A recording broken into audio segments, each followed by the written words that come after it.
কাঁচা পেঁয়াজ এবং কাঁচা রসুন খেয়ে মসজিদে আসতে আল্লাহ রাসূল নিষেধ করেছেন।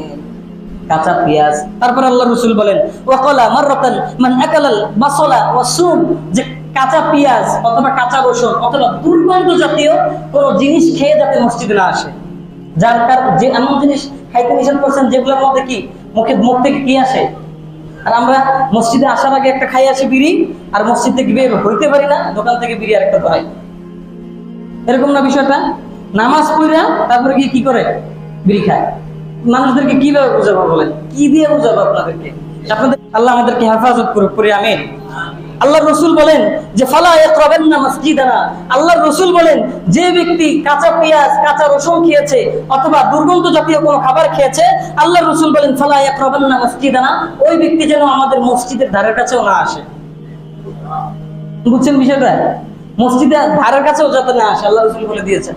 তো এই জন্য যদিও কেউ খান অভ্যাস থাকে, ভালো করে কুলি করে ব্রাশ করে মেসওয়াক করে পরিষ্কার পরিচ্ছন্ন হয়ে মসজিদে আসবেন। আল্লাহ আমল করার তৌফিক দান করুন।